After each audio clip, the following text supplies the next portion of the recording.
이제 2026년 새해가 열리는데 올해는 미국 중간선거가 있는 해이고 한국 2차전지 산업은 미국 의존도가 높기 때문에 미국 정치 상황을 반드시 알아야 합니다. 그러나 정치 영역은 심지어 여론조사 기관마저도 본인들이 선호하는 정당이나 집단에 편향된 데이터만을 제시하지 투자에 쓸만한 객관적인 사실 그 자체를 전달하는 경우는 정말이지 거의 없습니다. 따라서 이번 영상에서 저는 수많은 데이터를 기반으로 2026년을 맞이하는 현재 정치 환경을 분석하여 독자분들께서 투자 의사결정에 있어 실천적으로 써먹을 수 있는 진짜 자료를 전달드리겠습니다. 먼저 서두의 결론부터 말씀드리면 소위 말하는 6년차의 징크스라 불리는 집권 2기 중간선거의 징벌적 투표 성향이 2026년에는 극대화될 가능성을 다양한 지표에서 확인할 수 있습니다. 오늘도 마찬가지로 시간을 아껴야 하니 바로 본론으로 들어가겠습니다. 사실 미국 정치학자 존 캠벨의 이론에 따르면 중간선거는 원래 현직 대통령에 대한 심판 성격이 강해서 집권당이 패배하는 것이 디폴트 값입니다. 그런데 여기에 더해 이번 중간선거는 심지어 트럼프의 6년차에 치러지는 선거라는 점에서 더 큰 의미가 있습니다.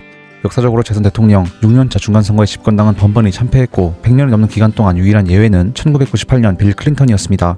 그러나 이때는 실업률이 24년 만에 최저치를 기록하고 미국이 무려 예산 흑자를 달성하던 호황기였고 상대 진영이 무리하게 탄핵을 시도하다가 국민적 반감을 샀다는 등의 상황을 감안하면 현재 국면에 그대로 적용하기에는 무리가 있어 보입니다. 그러니까 6년차 중간선거에는 극히 이례적인 경우를 제외하고 집권당은 패배했습니다. 심지어 그냥 패배한 것이 아니고 2006년 부시의 사례를 보면 대통령의 지지율 하락과 피로감이 겹칠 때 집권당은 중간선거에서 개멸적인 패배를 당했음이 여지없이 드러납니다. 물론 과거에도 이랬으니 앞으로 100% 그럴 것이라고 단정지을 수는 없습니다. 그러나 이러한 과거 통계는 2026년 중간선거에서 공화당이 승리하기 어렵다고 말하고 있습니다. 그렇게 만약 민주당이 2026년 선거에서 하원, 나아가 상원까지 탈환한다면 트럼프 행정부의 일정 부분 전기차 전환에 역행하는 정책을 완전히 되돌릴 수는 없어도 어느 정도 집행불능 상태로 만들 수는 있습니다. 또한 압승할 것도 없이 상원 6석, 하원 3석만 빼앗는다면 이후의 입법은 지금까지의 양상과는 전혀 다른 형태로 전개될 것입니다. 미국 헌법상 예산 편성 권한은 하원의 독자적 권한이고 대통령의 서명이 필요하지 않습니다. 2027년 1월에 만약 민주당 다수의 의회가 출범한다면 캘리포니아의 자체적 규제 아닌 ACC를 트럼프와 공화당의 공격으로부터 사실상 해방시킬 수 있습니다. 가령 EPA 예산안에 캘리포니아의 ACC를 방해하는 예산을 배정하지 않는다거나 내지는 메디케어 등의 트럼프 행정부가 추진하려는 정책의 예산을 인질로 잡고 원빅 뷰티풀 액트로 인해 삭감된 전기차 관련 예산을 복원한다거나 다른 형태로 친환경 정책을 펼 수도 있습니다. 미국 내부적으로도 본인들이 전세계 전기차 전환 트렌드에 심각하게 뒤처지고 있다는 문제의식이 꾸준히 제기되고 있기 때문에 만약 민주당이 승리한다면 북미 전기차 산업 분위기 반전의 트리거가 될 것입니다. 하지만 이것이 이를테면 하원이 지갑을 가지고 무소불위의 권력을 휘두를 수 있다는 것은 아닙니다. 미국의 권력 구조는 어느 한 기관도 독주할 수 없도록 설계된 견제와 균형 시스템이 한국과는 비교도 할 수 없을 정도로 정교하게 짜여져 있습니다. 쉽게 말씀드리면 하원은 지갑을 쥐고 있는 엄마 같은 역할이라면 대통령은 가족의 미래를 설계하고 프로젝트를 실행하는 아버지와 같다고 비유할 수 있겠습니다. 만약 둘 사이에 의견이 대립될 경우 줄 건 주고 받을 건 받게 되는데 지금까지는 엄마 아빠가 전부 공화당의 상황이었습니다. 따라서 이견 없이 기후변화 문제와 같은 당장 체감이 잘 되지 않는 정책은 뜬구름 잡는 소리로 치부되어 우선순위에서 다소 미뤄졌습니다. 그러나 민주당이 하원 과반을 확보해 엄마 역할을 하게 된다면 상황이 어느 정도 정상화될 수 있다는 것입니다. 심지어 지금은 하원 입법안을 그 사이에서 중지하는 상원까지도 전부 공화당인데 상원까지 모두 민주당이 승리할 경우에는 더욱 확실히 트럼프와 공화당이 지금처럼 전기차 전환 드라이브에 역행하는 입법을 편리하게 처리할 수 없게 될 것입니다. 그렇다면 오늘자 기준 가장 최신 자료들을 기반으로 현재 상황을 검토해보겠습니다. 트럼프가 이대로 있을 리가 없고 중간선거 이전에 강력한 카드를 뽑을 테지만 현재 트럼프의 지지율은 지속적으로 추락하고 있습니다. 이대로 흘러간다면 2026년 중간선거에서 공화당은 참패할 것이고 민주당 중심의 의회가 열리는 2027년부터는 정말로 레임덕이 올 수 있습니다. 지금까지 상황으로 볼 때 공화당이 처참하게 박살난 2006년 부시 대통령 당시와 상당히 유사한 양상으로 전개되고 있는 것은 분명해 보입니다. 양당에 대한 선호도는 비슷비슷하지만 중간선거 표심에 있어 민주당이 공화당보다 소폭 우세한 상황입니다. 그렇다면 이 조사만 놓고 볼 수는 없으니 정확도가 상당히 높은 538의 창립자 네이트 실버가 만든 실버 블레틴의 조사 결과도 함께 보겠습니다. 셧다운 이전까지 트럼프의 지지율은 견고한 공화당 지지층에 힘입어 40% 중반대를 유지하며 반대 여론과 팽팽히 맞섰으나 10월 초 셧다운이 시작되며 40% 초반까지 추락한 상황입니다. 43일간의 미국 역사상 가장 긴 셧다운으로 90만 명의 연방 공무원이 일시 해고 상태에 놓였고 필수 인력 200만 명 이상이 무급여로 근무해야 했습니다. 그러나 이 셧다운에 대한 책임도 후술하겠지만 미국 국민들은 민주당이 아닌 트럼프와 공화당에 그 책임을 묻고 있습니다. 전반적으로 모든 여론조사 결과 트럼프의 지지율이 낮게 나오는 현재 데이터는 공화당의 행정부와 입법부 장악력에 심각한 균열이 발생했음을 시사하며 민주당의 하원 탈환을 넘어 상원 다수당 지위까지 위협할 수 있는 블루웨이브의 구조적 환경이 조성되고 있음을 시사합니다. 또한 경우에 따라 30%대 지지율까지도 나오고 있는데 이는 집권당인 공화당이 중간선거를 방어하기 위한 마지노선인 45%포인트를 크게 하회하는 수치로 역사적으로 대통령 지지율이 40% 미만일 때 집권당은 하원에서 평균 30석 이상의 의석을 상실했습니다. 심지어는 공화당 내부적으로도 트럼프의 마가에 반대하는 트럼프 이전 전통 공화당 기조를 선호하는 비율이 마가와 동률에 이르렀습니다.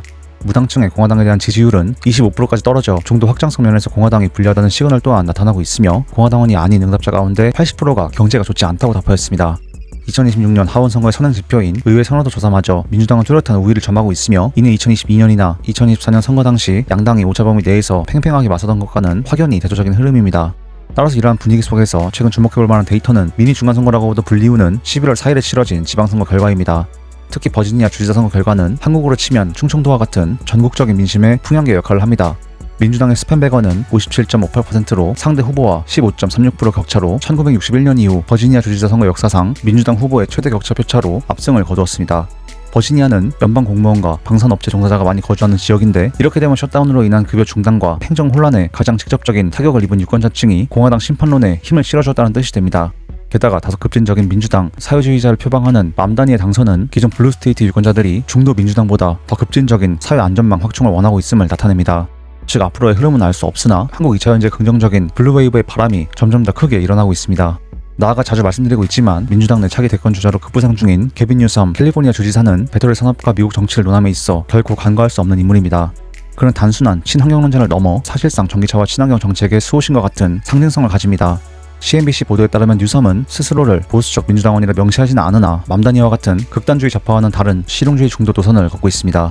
일부 민주당 지지층으로부터 뉴섬은 트럼프와 다를 바 없다는 비판까지도 받을 정도로 그는 중도 확장성 측면에서 강력합니다.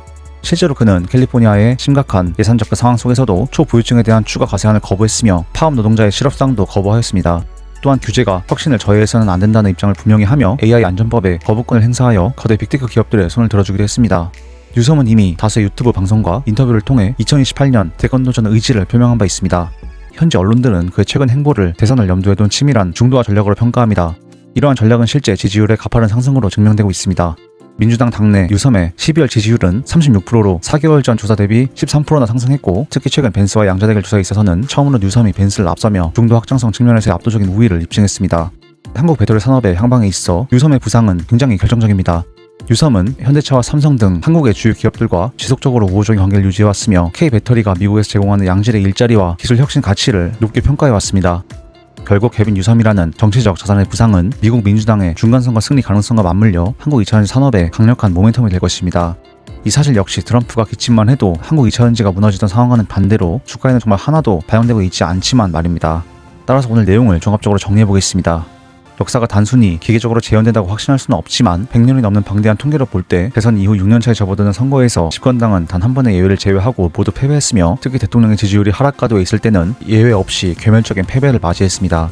2026년 연말까지 추이를 지켜봐야겠으나 민주당이 지속적인 지지율 우위를 점하고 있다는 사실은 한국 2차전지 산업 측면에서 매우 긍정적인 신호로 평가할 수 있겠습니다.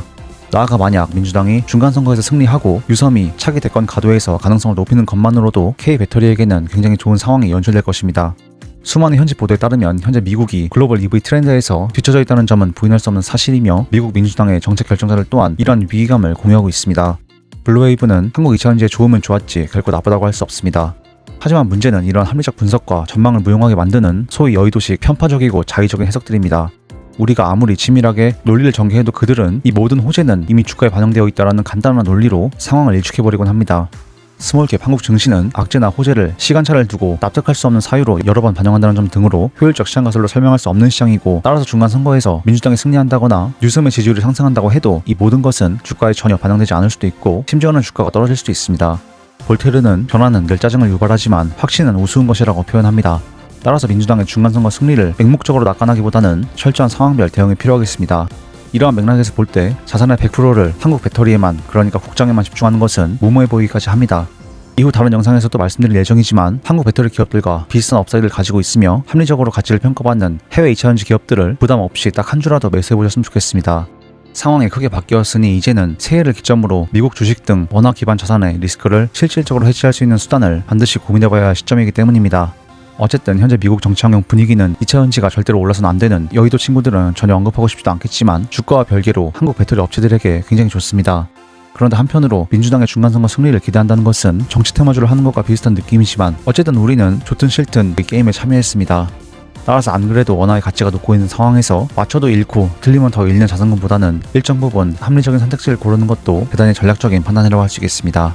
앞으로도 저는 독자분들께서 차분한 투자를 이어가실 수 있는 포트폴리오를 구축할 수 있도록 최선을 다해 정보를 공유하겠습니다. 마침에 혹시 구독과 좋아요 한번 눌러주시면 앞으로도 이러한 제 공부 자료들을 가장 빠르게 시청하실 수 있습니다. 애청자 여러분들 새해 복 많이 받으시고 늘 건강하시길 바라겠습니다. 감사합니다.